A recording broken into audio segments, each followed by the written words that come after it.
আসসালামু আলাইকুম। যে কারণে বিএনপি 5 বছর ক্ষমতায় থাকতে পারবে না। বিএনপি 5 বছর ক্ষমতায় থাকতে পারবে না, এটা সাধারণ মানুষের মাঝে আলোচিত হচ্ছে। বিএনপি ক্ষমতায় আসছে, যেভাবে হোক আসছে, কিন্তু ক্ষমতায় থাকতে পারবে কি 5 বছর? আমাদের দেশের বর্তমান যে অবস্থা, বিএনপির নেতাকর্মীদের যে অবস্থা এবং রাজনৈতিক যে বর্তমান অবস্থা, এটা আগের মতনের রাজনৈতিক অবস্থা।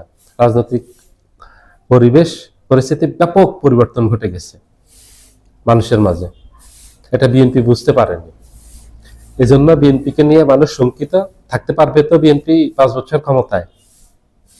এটা সব জায়গায় আলোচিত হচ্ছে এবং খুব গুরুত্বপূর্ণ বিষয় হলো এটা। এটা মহা গুরুত্বপূর্ণ বিষয়। আমাদের দেশে কিন্তু রাজনৈতিক স্থিতিশীলতা আসেনি এবং আমাদের দেশের অর্থনৈতিক অবস্থা কিন্তু এখনো এত ভালো না, নড়বড়ে। এবং আমাদের দেশের আইন শৃঙ্খলা পরিস্থিতি এখনো খুবই খারাপ অবস্থায় আছে। বিএনপিকে এটা মনে রাখতে হবে। এবং আমাদের দেশ নিয়ে ষড়যন্ত্র কিন্তু বন্ধ হয়নি। ভারত আওয়ামী লীগ ষড়যন্ত্র অব্যাহত রাখবে, এটা মনে রাখবেন। আওয়ামী লীগ বাংলাদেশে ঘোলাটে পরিস্থিতি তৈরি করার জন্য 24 ঘন্টা চেষ্টা করে যাবে এবং অনবরত করে যাবে। বছরের পর বছর আওয়ামী লীগ এগুলি করবে, কারণ আওয়ামী লীগের রাজনীতির ইতিহাস কোনো ভালো না। আওয়ামী লীগ এই জ্বালাও পোড়াও, হরতাল, অবরোধ, ঘুম গুণ, ক্রসফায়ারের রাজনীতি করছে। আওয়ামী লীগ করছে ধ্বংসাত্মক রাজনীতি, হিংসা প্রতিহিংসা রাজনীতি করছে আওয়ামী লীগ। এখনো সেটা অব্যাহত আছে। আওয়ামী লীগ দেশকে অস্থিতিশীল করবে ভারতে বসে।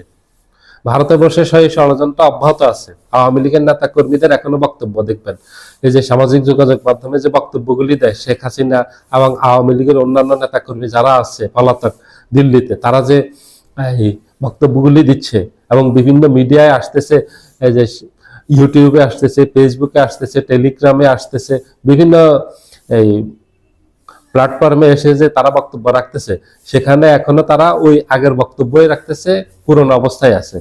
আওয়ামী লীগ তাদের বিএনপির জন্য মহাবিপদ হয়ে আছে।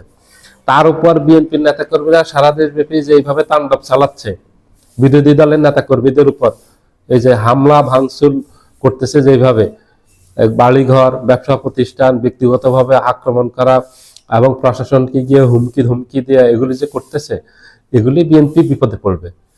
এগুলির কারণে বিএনপি 2 বছর, অনেকে বলতেছে 2 বছরও ক্ষমতায় থাকতে পারবে না।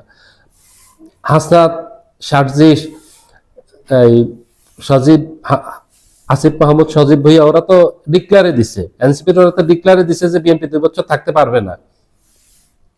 বিএনপি সত্যি পারবে না, কারণ বিএনপি যদি মনে করে যে 212 আসন পেয়ে বিএনপি বিশাল জয় অর্জন করছে, এটা বিএনপি অনেক বড় ভুল করবে। জনগণ 50%-এর উপরে এই জামাত এনসিপি জোটের সাথে আছে এবং তারা খুব শক্ত অবস্থানে আছে। বিএনপিকে মনে রাখতে হবে, বিএনপি কিন্তু রাজনীতিতে খুব দুর্বল অবস্থায় আছে। ডক্টর ইউনূস কোনোভাবে ক্ষমতা হস্তান্তর করে যাচ্ছে বিএনপির হাতে।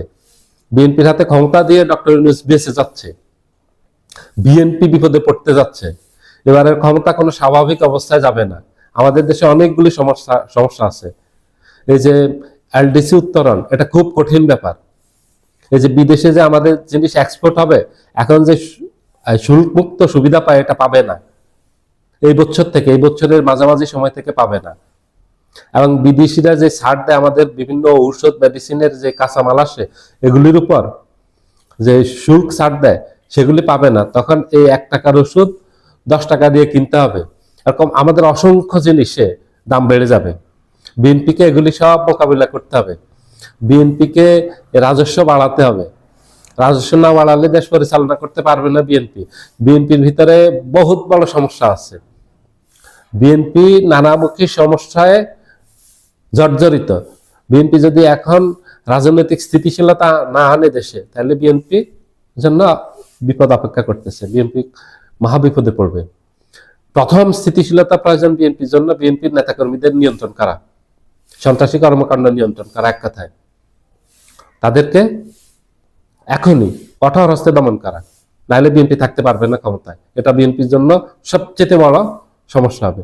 2 নম্বর হলো, জামাত এনসিপির সাথে যদি সুসম্পর্ক রেখে দেশ যদি পরিচালনা না করে, তাহলে বিএনপি 2 বছর থাকতে পারবে না। 3 নম্বর হলো, আওয়ামী লীগের ব্যাপারে যদি বিএনপি কোনো ধরনের ছাড় দেওয়ার মানসিকতা থাকে, এই আওয়ামী লীগই বিএনপিকে ঘায়েল করবে। এই আওয়ামী লীগ বিএনপিকে শেষ করে দিবে। খালেদা জিয়াকে গত 17 বছর কি করছে? জেলখানায় ঢুকিয়েছে, জেলখানায় ঢুকিয়ে ওনাকে একদম মৃত্যুর দুয়ারে নিয়ে গেছে। বেগম খালেদা জিয়া যখন জেলে যান তখন উনি অনেক সুস্থ অবস্থায় ছিলেন। এখন ওনার শারীরিক অবস্থা কি? জেলখানা থেকে বের হওয়ার ওনার অবস্থা কি হয়েছে? উনি মুমূর্ষু অবস্থায় বেরিয়েছেন এবং শেষ পর্যন্ত উনি একেবারে কবরে চলে গেলেন। এটা আওয়ামী লীগ পাঠিয়েছে। তারেক জিয়ার কি অবস্থা হয়েছে? গত 17 বছরে বিএনপিকে কি করছে আওয়ামী লীগ? কি করে নাই আওয়ামী লীগ? বিএনপি কত কর্মীকে গুম করেছে, কত কর্মীকে খুন করেছে। সে আওয়ামী লীগের কি কি চরিত্র ভালো হয়ে গেছে এখনই? না, এখনই ভালো হয়নি। আর এই আওয়ামী লীগ আগামী 100 বছরে ভালো হবে না। এই আওয়ামী লীগ বিএনপির কে চুবল মারার জন্য অপেক্ষায় আছে। ঠিক সময় মতো চুবল মারবে, কারণ সেই ষড়যন্ত্র নির্লক্ষ্য তারা করতেছে, ওগুলি অব্যাহত আছে, ওগুলি বন্ধ হয়নি। যদি তারেক জিয়া মনে করে যে আওয়ামী লীগকে নিয়ে রাজনীতি করবে বাংলাদেশে, কোনো সমস্যা নেই, করতে পারবে। ঠিক শহীদ প্রেসিডেন্ট জিয়াউর রহমান এই আওয়ামী লীগের হাতেই মারা গেছে, আওয়ামী লীগের ষড়যন্ত্রে। বেগম খালেদা জিয়াও ওইভাবে মারা গেছে এবং কোকো মারা গেছে এই হাসিনার অত্যাচারে।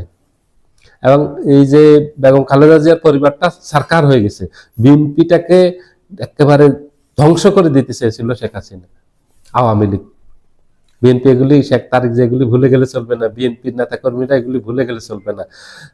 বাংলাদেশের সবচেয়ে ভয়ঙ্কর হলো আওয়ামী লীগ। এই আওয়ামী লীগের কথা মাথায় রাখতে হবে বিএনপিকে। বিএনপি যেগুলি চিন্তা করে আওয়ামী লীগকে নিয়ে রাজনীতি করবে, বিএনপি করতে পারে, মানুষ দিবে না, সাধারণ মানুষ দিবে না বিএনপিকে। এই বিএনপি রাজনীতিতে থাকতেও পারবে না। জনসমর্থন ছাড়া কোনো ব্যক্তি বাংলাদেশে রাজনীতি করতে পারবে না। শুধু বাংলাদেশে না, পৃথিবীর কোনো দেশে পারে নাই, পারবে না। বিএনপিকে এগুলি মাথায় রাখতে হবে। বিএনপির নেতা কর্মীদের নিয়ন্ত্রণ করা, জামাত এনসিপির সাথে সদাচরণ করা, ভালো ব্যবহার করা, করে ক্ষমতায় থাকা। যদি জামাত এবং এনসিপির নেতা কর্মীদের উপরে বারবার হামলা হয়, আপনারা দেখবেন খুব শীঘ্রই রাজপথে নামবে জামাত এনসিপি এবং শক্ত হাতে বিএনপিকে দমন করবে এবং বিএনপির অবস্থা হবে টলমল। বিএনপি ক্ষমতায় গেছে, অনেক আনন্দ পাচ্ছে, অনেক সুখ পাচ্ছে, সেই সুখ বেশি দিন টিকবে না কপালে, যদি বিএনপির এই ভুলগুলি শুধরে না নেয়। গত 17 মাসে বিএনপির নেতা কর্মীরা অনেক অপরাধ করছে বাংলাদেশে। ঠিক এখন ক্ষমতায় আসার পর যদি এগুলি বন্ধ না করা হয় দ্রুততার সাথে, তাহলে মনে রাখবেন বিএনপির পরিণতি আওয়ামী লীগের পরিণতি ভোগ করবে বিএনপি। বিএনপির পরিণতি হবে একেবারে ধ্বংস, একেবারে নিশ্চিত থাকেন আপনারা। আওয়ামী লীগ তবু ভারতে পালিয়ে গেছে। শেখ হাসিনা একটা জায়গা আছে দিল্লির দাসীর, দিল্লিতে চলে গেছে। বিএনপি কোথায় যাবে? বিএনপির তো কোথাও নেই। বিদেশি বিএনপির ভারত নেই, ভারত জায়গা দেবে না। ভারতের মতো কোনো প্রভু রাষ্ট্র নেই বিএনপির। বিএনপি জায়গা পাবে না, বিএনপির নেতা কর্মীরা পাবে না। বিএনপির নেতা কর্মীরা এখানে নিঃশেষ হয়ে যাবে, মানুষের রোষানলে পড়ে। সাবধান, বিএনপির নেতা কর্মীরা সতর্ক হন, সুন্দরভাবে দেশ পরিচালনা করেন। একটা সুযোগ পেয়েছেন, যদি এই সুযোগ কাজে লাগাতে না পারেন, আপনাদের রাজনীতি আওয়ামী লীগের মতো হয়ে যাবে। সবাই ভালো থাকবেন। আল্লাহ হাফেজ।